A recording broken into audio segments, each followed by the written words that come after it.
really feels like for the long term, the only person that's actually meaningfully punished is Jack here. You know, those are the updates to this situation, my personal thoughts, and of course, whether you agree or you disagree with me here, I'd love to hear from you in those comments down below. And then we need to talk about Bubba. And specifically, I'm talking about FL Bubba Copeland, a Baptist pastor and the Republican mayor of Smith Station, a small town of about 5,000 in Alabama. Right, and as far as who we're talking about here, right, the name might sound familiar. Bubba actually got elected back in 2016 and then had a moment of national fame in 2019 when tornadoes ravaged the area and Donald Trump visited and they took a photo together, with Bubba then using that notoriety to get re-elected in 2020 and reportedly was planning another run. But then Bubba's life got completely flipped upside down by right-wing site 1819 News. Because on Wednesday, they ran an article with the headline, "The Secret Life of Smith Station Mayor and Baptist Pastor FL Bubba Copeland as a Transgender Curvy Girl." Quote, "It's a hobby I do to relieve stress." With that exposing 2 accounts on Instagram and Reddit and publishing photos from them in which Bubba appeared to dress in women's clothes. With the outlet claiming that Bubba used the name Brittany Blair Summerlin and referred to themselves as a transgender woman, posted porn and erotica, and encouraged trans people to go on hormones. It also claimed that Bubba confirmed they operated the accounts, explaining that it was a hobby and a fantasy for getting rid of stress, with the site adding that Bubba immediately deleted the accounts and asked it not to out them, but it did so anyway, with Bubba immediately and unsurprisingly becoming the target of internet hate, with even Bubba's church saying of the alleged cross-dressing that it was unbiblical behavior. And then, in their final sermon on Wednesday, Bubba addressed the revelation in front of parishioners. "Yes, I have taken pictures of my wife in the privacy of our home in an attempt at humor,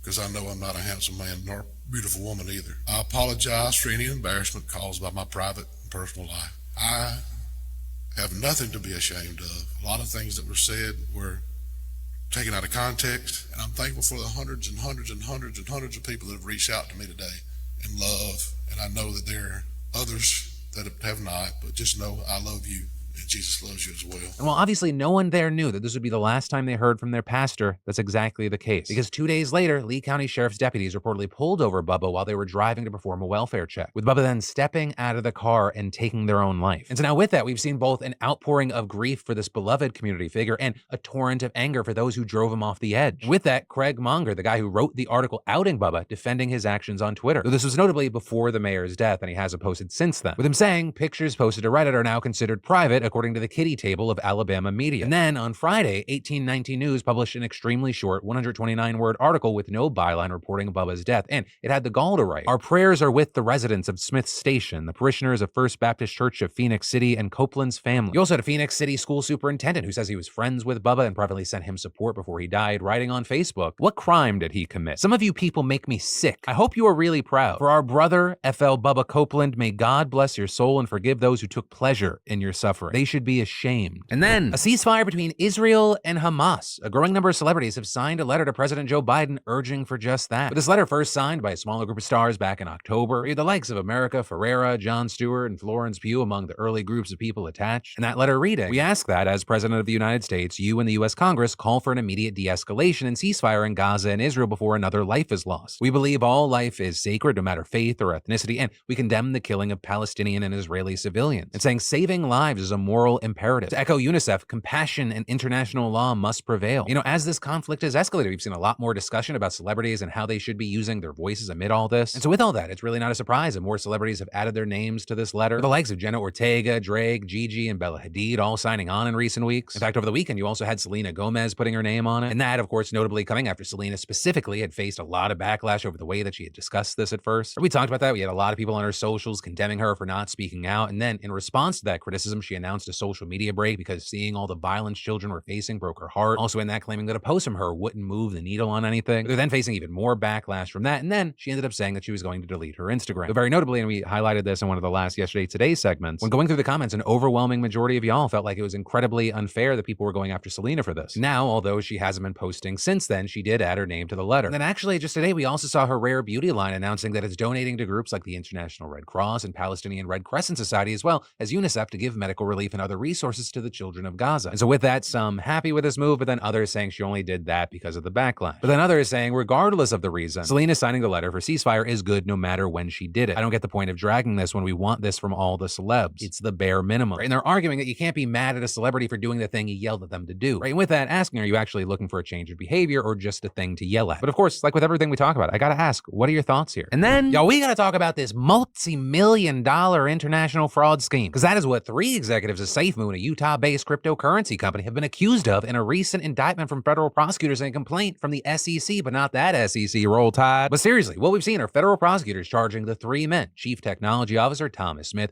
founder Kyle Nagy, and CEO John Caroni. For one, conspiring to commit securities fraud, two, money laundering, and three, wire fraud. And according to the indictment, the three men lied to investors and cashed in on millions of dollars using money that they claimed was locked to pay for lavish vacations, sports cars, and real estate. And with all that, a Homeland Security investigator saying in a press conference, SafeMoon's executives grew their company value to over $8 billion, but instead of rewarding their clients as promised, their insatiable greed led them to spend millions of dollars on their own lavish desires. And along with that indictment, the SEC also filed their own complaint against the SafeMoon executives. And they're charging them with good old-fashioned fraud and selling unregistered crypto securities. And according to the complaint, the three executives told buyers that when they traded tokens, 10% would be withheld for a minimum of 4 years, and that money would be held in a locked liquidity pool, or LP, ensuring the long-term viability of the tokens. But the three executives allegedly pulled from that LP of locked funds to pay themselves almost immediately, with the complaint reading, within 2 weeks of the SafeMoon token launch, Nagy had already redeemed LP tokens to transfer more than $500,000 worth of purportedly locked retained assets from the SafeMoon LP to the SafeMoon contract owner address under his control. And y'all, doesn't end there, because the SEC also accuses Caroni and Smith of using misappropriated assets to drive up the price of SafeMoon and manipulate the market when the value of SafeMoon fell. And notably, while right now Caroni and Smith have been arrested, Nagy is actually still on the run. And with that, prosecutors have also deemed Caroni a flat risk and asked that he be held without bail. But you have his lawyer claiming he is, quote, completely and totally innocent and absolutely looks forward to defending himself. Also, SafeMoon as a company has said on social media that they are, quote, reviewing the recent news, and we of course take these issues extremely seriously. And went on to add, as we receive more information, we will do our best to address the situation as quickly as possible. Also, this news of their indictment has maybe brought no more joy to anyone than CoffeeZilla, who notably spent over 2 years investigating SafeMoon and has made a series of videos about their shady practices. And in his video following the indictment, he broke down the charges in his past coverage of SafeMoon, saying, I remember that they actually sent me something threatening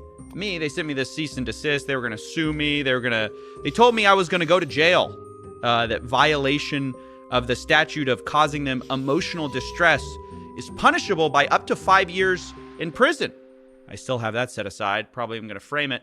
But I'm just struck by the irony that now it looks like they're the ones who are going to go to jail. But ultimately, for now, that is where we are here. Obviously, we have to wait to see if Nagy's arrest comes in. What do we see from these charges? And also, no, in advance, I do not know why I use this voice for this story. And then, as most of you already know, I found Seed's DSO1 over a year ago, which has had a huge impact on my gut health this year. So thank you to the science team at Seed for developing this product and being a fantastic partner and sponsor of the show. Because, you know, Seed's DSO1 is a 2-in-1 prebiotic and probiotic that combines 24 select bacterial strings and a new class of non-fermenting prebiotic compounds, with clinical and scientific studies showing it to support benefits for gastrointestinal function, gut barrier integrity, cardiovascular health, and more. And believe me, I have felt the difference firsthand. You know, probiotics and prebiotics are a science. It is important that they're developed, manufactured, and vetted with scientific rigor and precision, and Seed is the only one I trust. And with the holidays upon us and all that yummy food that goes with it, it's a great time to start taking care of your gut microbiome. And fantastically, this month, Seed's offering you beautiful bastards 25% off your first month. You'll receive this 30-day supply, refillable glass jar, and a travel vial. And after that, they send sustainably packaged refills. So just go to seed.com/DeFranco and use code DeFranco25 at checkout to get 25% off your first order of Seed's DSO1 Daily Symbiotic plus free shipping. And then, while the biggest and most important election of our lifetime, again,